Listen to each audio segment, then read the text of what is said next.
नमस्कार दोस्तों, Lakhan top math में आपका स्वागत है। मैं हूं चंद्रभूषण कुमार। आप देख रहे हैं लखन टॉप मैथ और इस लखन टॉप मैथ पर मैथ भी पढ़ते हैं और उसके साथ हिंदी भी पढ़ते हैं क्लास 10th का। तो आइए हम लोग चैप्टर 2 में यानी अभ्यास 2 में चलेंगे, जिनके लेखक यानी राइटर हैं नलिन विलोचन शर्मा जी। इन्होंने लिखा है 20 के दांत और 20 के दांत कहानी में बताया गया है नलिन विलोचन शर्मा का जन्म जो है 18 फरवरी 1916 ईस्वी में पटना के बदरघाट में हुआ था। वे जन्म से भोजपुरी भाषा बोलते थे। वे दर्शन और संस्कृत के प्रख्यात विद्वान महाउपाध्याय पंडित रामावतार शर्मा के जेठ पुत्र थे, यानी ज्येष्ठ पुत्र थे, बड़े पुत्र थे। अब देखिए, उनके साथ प्रगतिशील दृष्टि की भी बड़ी भूमिका थी और पटना विश्वविद्यालय से उन्होंने संस्कृत और हिंदी में एमए किया था। वे हर प्रसाद दास जैन कॉलेज आरा रांची विश्वविद्यालय, अंत में पटना विश्वविद्यालय में प्राध्यापक रहे। अब चलिए हम चलते हैं इनके कहानी की तरफ। यह कहानी 20 के दांत तथा अन्य कहानियों नामक कहानी से संग्रह हुई है, यानी अदर कहानी को भी मिलाकर इस कहानी को बनाया गया है। और इस कहानी में दिखाया गया है कि एक ऊंचा वर्ग का व्यक्ति और एक मीडियम वर्ग का व्यक्ति और एक ड्राइवर, और उसमें दर्शाया गया है सेन साहब, यानी एक सेन साहब होते हैं। सेन साहब के पास 5 लड़कियां होती है, जिस लड़की का नाम होता है आलो, शेफाली, रजनी, सीमा और आरती। ये 5 लड़की होती है और इस 5 लड़की में जो है कुछ अलग रूल होते हैं, यानी नियम अलग होता है।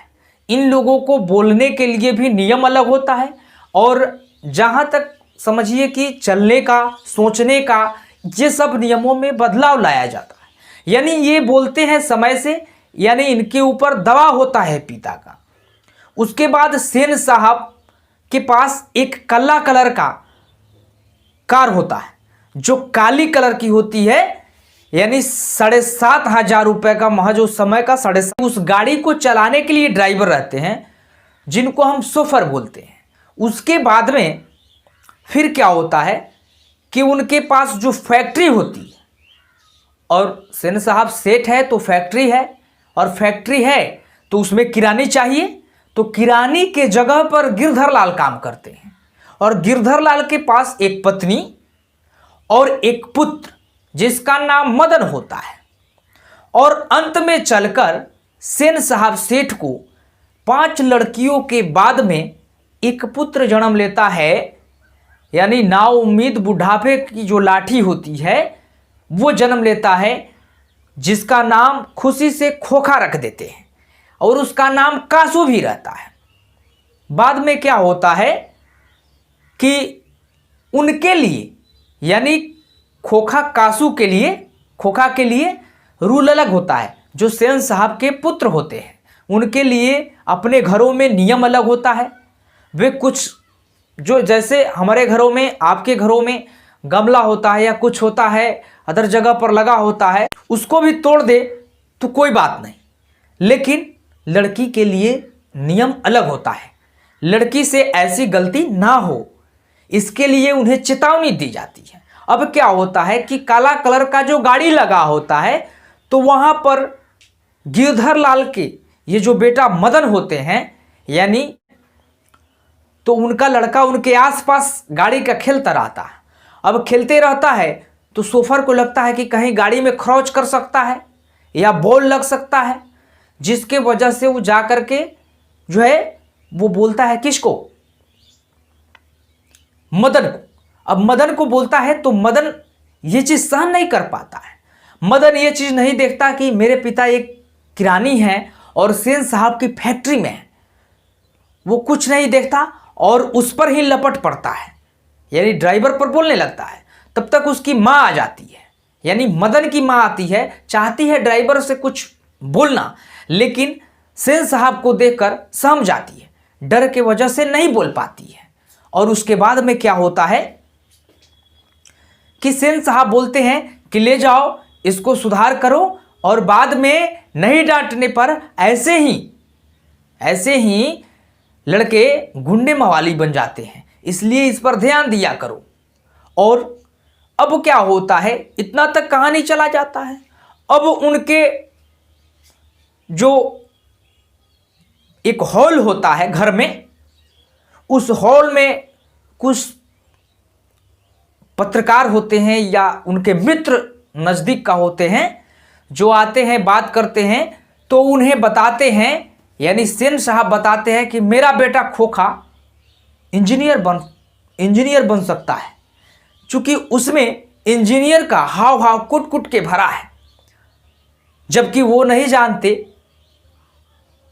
कि हमारे बच्चे क्या करेंगे। और इसी प्रकार की लंबी लंबी बातें करते हैं। लोग इससे हंसते हैं, खिलखिलाते हैं और सोचते हैं कि ये क्या बोलते हैं। और ये तक बताते कि जब उनके बच्चे कुछ तोड़ देते फैक्ट्री में, तो बताते कि नहीं, ये इंजीनियर बनने वाला है, इसके वजह से ऐसे करता है। तो उसको क्या किया जाता था कि उसी प्रकार से एक बढ़ई मिस्त्री को रख करके उसे सिखाया जाता था, उसे ट्रेनिंग दिया जाता था ताकि ये इंजीनियर बन सके। लेकिन ऐसा होता नहीं है, ये सब ऐसे नहीं होता है।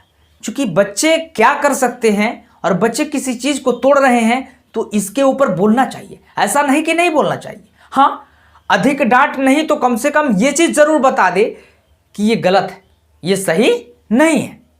ये चीज़ बताते नहीं हैं, उसे बहकावा देते हैं। एक तरफ मदन यानी गिरधर लाल के बेटे, जो सेन साहब की फैक्ट्री में किरानी होता है, उनके बेटे को डांटते हैं कि ऐसे लड़के आगे चलकर गुन्ने मवाली बन जाते हैं। कुल मिलाकर बात कहा जाए तो अपने बड़प्पन में ही लगे रहते हैं सेन साहब। अब क्या होता है कि लास्ट में जब ये अंत तक चलता है तो ये बच्चे गली में खेलते रहते हैं, मदन और मदन के साथ जितने भी बच्चे होते हैं वो सब खेलते रहते हैं। उसी साथ ये कासो भी यानी खोखा भी जाता है सेन साहब का पुत्र खेलने, लेकिन मदन इसे चेतावनी दे देता है कि तू तो बड़े बाप का लड़का है, तू यहाँ क्यों खेलने आया है, तू जा, तू अपने बाप के मोटर के पास जा, तू यहाँ खेलने क्यों आया है, यहाँ तू धनी मनी है, तो गरीब के बच्चे के साथ क्यों खेलने आया है। सेन साहब के लड़के झड़प कर लेते हैं, झगड़ा कर लेते हैं, जिसके वजह से लास्ट में गुस्सा जाता है ये मदन और इससे दो घूसा देता है, दो दांत आगे का निकाल देता है। और बाद में चलकर इस फैक्ट्री से गिरधर लाल भी अलग हो जाते हैं, यानी सेन साहब के फैक्ट्री से गिरधर लाल भी अलग हो जाते हैं।